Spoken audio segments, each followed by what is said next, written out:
My dear student, my dear friends, आप सभी का स्वागत है हमारे YouTube channel Lakshya academy by MS में। हम आपके बीच गणित को लेके जो डर है, गणित को लेके जो संशय है, उसको खत्म करने के लिए गणित के टॉपिकों को लेकर आपके समक्ष प्रस्तुत हुए हैं। हमें पूरी उम्मीद और आशा है कि जो आपके अंदर जो गणित है, अक्सर क्या देखा जाता है कि ग्रामीण परिवेश के बच्चे या जो आर्ट्स रिलेटेड बच्चे रहते हैं, उनको गणित से काफी, उनके मन में गणित को लेकर बहुत सारा डर पैदा रहता है। तो हमारा काम है कि हम उस गणित के डर को आपके मन से पूर्णतः खत्म करें। और गणित में जो मार्किंग आ जाता है, व्यापम के पेपर हो, चाहे बीएससी के पेपर हो या सेंट्रल लेवल जितने भी एग्जाम्स हैं, गणित का महत्व बहुत ज्यादा है कि अक्सर पेपर में देखा जाता है। व्यापम पेपर में देखेंगे तो वहां पे 30 नंबर आपके गणित के आते हैं और उससे रिलेटेड एक रीजनिंग का टॉपिक है जो आपके तर्क शक्ति के आधार पे आता है, वो भी कम से कम 15 नंबर के आते हैं। अगर उसका वेटेज देखा जाए तो 150 के जो नंबर है उसमें से लगभग 40 से 45 नंबर गणित और रीजनिंग को मिला के दिया जाता है। हमारा पूरा फोकस रहेगा जो प्रतियोगी की परीक्षाएं होती है, जो प्रतियोगिताएं परीक्षाएं होती है, उनमें जो गणित और रीजनिंग आता है उसको खत्म करना है। इसलिए हम लोग टॉपिक को प्रारंभ से स्टार्ट किए हैं। अंक गणित का जो टॉपिक है संख्या पद्धति, अंक गणित और उसके रिलेटेड एक टॉपिक है आपका संख्या पद्धति, नंबर सिस्टम्स होते हैं। तो नंबर सिस्टम को पूर्णतः किस प्रकार से तैयारी किया जाए, और हम पूरा कोशिश यही करेंगे कि नंबर सिस्टम्स लेके 1 बाय 1 करके पूरा टॉपिक आपको उपलब्ध करा दिया जाए यूट्यूब में।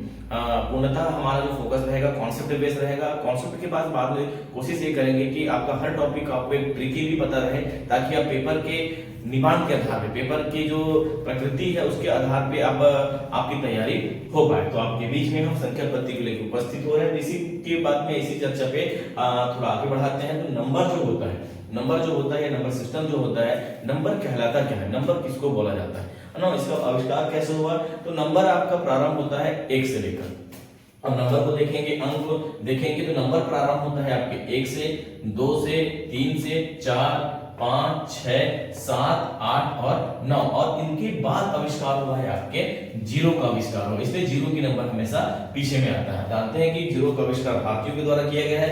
भारत के हमारे महान गणितज्ञ हैं आर्यभट्ट जी, उनके द्वारा किया गया है, उन्हीं की खोज है। और उसके आधार पे आप अंक पर देखें तो अंतरराष्ट्रीय स्तर में भी इन अंकों को प्रमाण माना गया है। और टोटल इनकी संख्या होती है 10 होती है। 9 के साथ आपका हो जाएगा 0, तो वो हो जाएगा आपका 10 होता है। इस आधार पे आप अंतरराष्ट्रीय मानक स्तर में भी आप इन अंकों का उपयोग करके अपनी बातों को स्पष्ट रूप से रख सकते हैं। और इन्हीं का अंकों का खेल है। अब इन्हीं अंकों का उपयोग करके कितनी भी संख्याएं, चाहे आप लाखों करोड़ों में लिखें, इन्हीं अंकों का उपयोग करके लिख सकते हैं। इन्हीं अंकों के आधार पे इनको और डिवाइड किया गया है।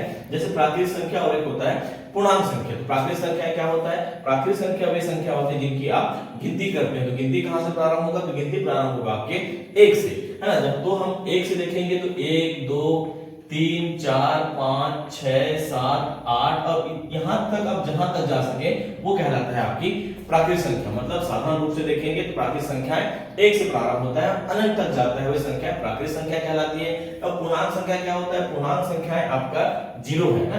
पूर्णांक संख्या 0 से प्रारंभ करते हैं, 0, 1, 2, 3, 4, 5, 6, 7, 8 और आगे तक अब अनंत तक जाएंगे। 0 से प्रारंभ होता है, 0 से पहले भी इसको प्रारंभ किया जा सकता है, वे संख्याएं कहलाते हैं आपका पूर्णांक संख्या कहलाते हैं। इसके आगे बढ़ते हैं तो सम संख्याएं क्या होगी।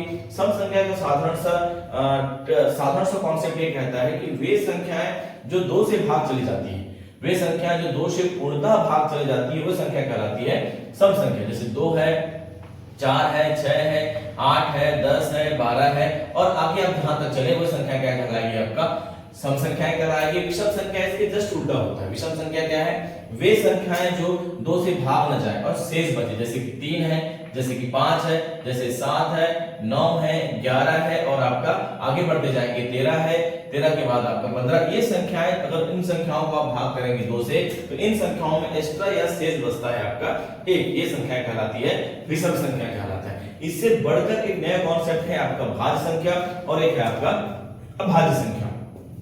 भाज्य संख्या वे संख्याएं कहलाती है जो एक और स्वयं के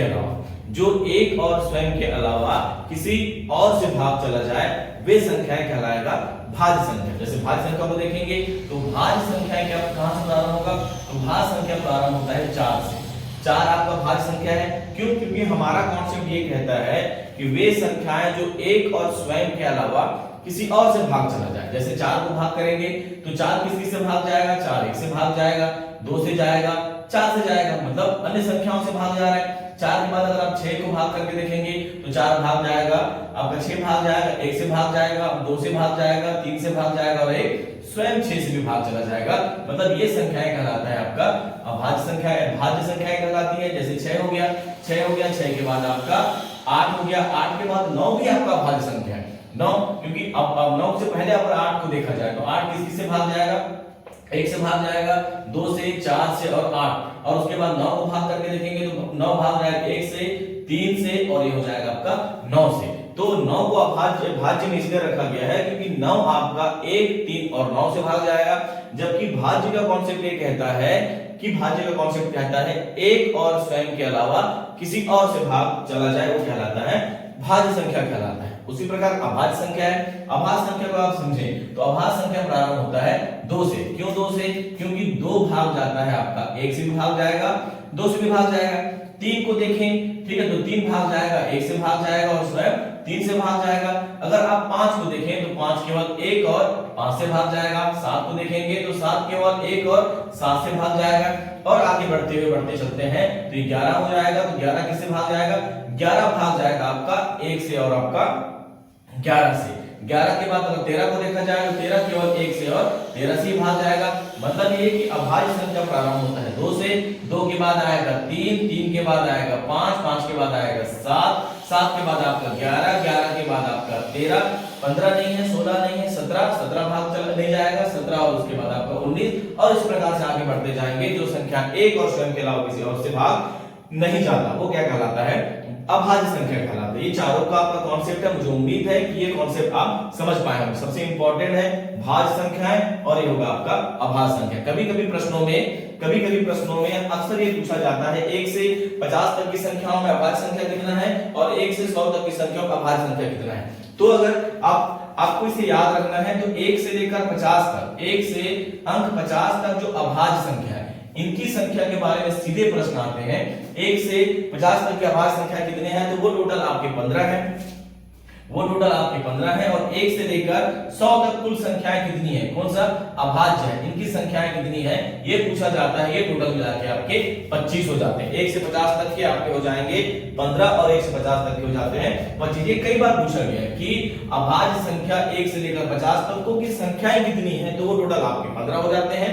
और आपका अभाज्य संख्या है वो 1 से लेकर 100 तक कितना है, टोटल 25 है। कई बार पूछा गया प्रश्न है। साधारण शब्दों में देखा जाए, देखा जाए तो अभाज्य संख्या आपको 15 पूछा जाएगा और उसकी 1 से लेकर 100 तक अभाज्य संख्या आपका 25 पूछा जाएगा। मुझे उम्मीद है कि चारों चीजें आपके चारों जो संख्याएं जो आपको बताया गया है ये आप समझ चुके होंगे। जो भी अगर दिक्कत होगा तो आप मुझे मैसेज करेंगे, आपको यूट्यूब में मैसेज करेंगे, आप मुझे मैं आपके मैसेज का रिप्लाई दूंगा।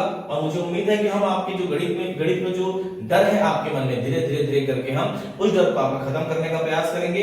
आपकी जो ये सीरीज है आपके आसपास जो छोटे बच्चे हैं या जो एक्सपीरियंस है जो पेपर की तैयारी करते हैं उनके पास भी भेजिए और उनको देखने के लिए कहिए। उसके बाद अगर कोई समस्या है मुझे पर्सनल नंबर पे या यूट्यूब में भी आप मुझे मैसेज करेंगे। आप सभी का बहुत बहुत धन्यवाद।